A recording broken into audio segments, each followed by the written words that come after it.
콜럼버스는 지금의 도미니카 공화국, 버지니아 제도 등 주변 지역으로 발가락 걸치는 한편 이스파니올라에 다시 정착촌을 건설하고 총독으로서 본격적인 식민지 경영에 들어갑니다. 이때까지만 해도 세상 무서울 것 없는 콜럼버스였죠. 그러나 사실 콜럼버스는 뽑기를 잘못한 거예요. 이 일대는 애초부터 황금이 많이 나지 않는 곳이었기에 콜럼버스는 점점 똥줄 타게 됩니다. 본국에는 큰소리 뻥뻥 쳐놨는데 기대만큼 성과가 나타나지 않아 궁지에 몰린 콜럼버스는 드디어 마각을 드러냅니다. 본인 입으로 더없이 착한 사람들이라고 표현했던 원주민들을 잡아다가 스페인으로 보내서 노예로 팔아버리기 시작한 겁니다. 황금을 찾지 못해 마이너스 통장 쓸 판인데 그 손실을 만회하기에 이만한 비즈니스가 없었던 거죠.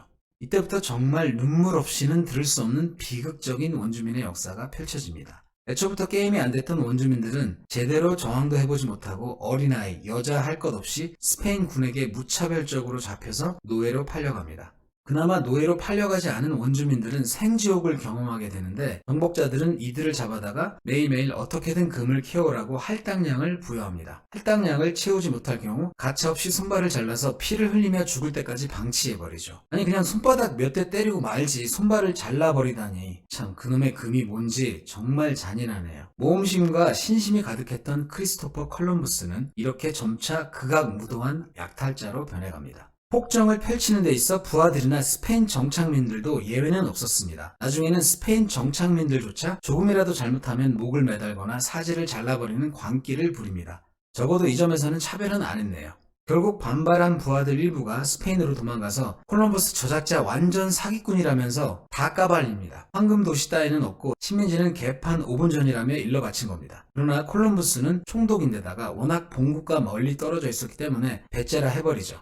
오히려 콜럼버스는 스페인으로 일시 귀국했다가 제3차 원정까지 떠나서 남미 대륙 본토까지 진출합니다. 하지만 콜럼버스뿐 아니라 콜럼버스 삼형제까지 나서서 폭정을 펼치고 온갖 비리와 악행이 극에 이르자 결국 스페인 왕실은 조사관을 파견해서 콜럼버스를 체포하고 포승줄에 묶어 스페인까지 압송해서 감옥에 쳐넣습니다. 그러게 적당히 좀 하지. 콜럼버스가 그래도 언변이 뛰어났나 봅니다. 콩밥 한 몇 주 자시다가 왕 앞에 불려가서 새 치열을 화려하게 놀린 덕에 결국은 석방되고 심지어 제4차 원정을 허락받기까지 합니다. 물론 좋은 시절은 다 갔죠. 총독 지위는 뺏긴 지 옛날이고 원정단 규모도 아주 작아진 데다가 그 비용도 겨우겨우 마련합니다. 그나마 언제나 콜럼버스를 지지해주는 버팀목이 되어줬던 왕누님 이사벨라 여왕도 숟가락 놓으시면서 이제 더 이상 콜럼버스에 관심을 두는 사람은 없었습니다. 콜럼버스는 셀프 4차 원정을 마치고 별다른 성과 없이 스페인으로 돌아옵니다. 그렇게 한물간 인물이 된 콜럼버스는 1506년 54세의 나이로 과거의 모든 영광을 뒤로한 채 죽음을 맞게 되죠.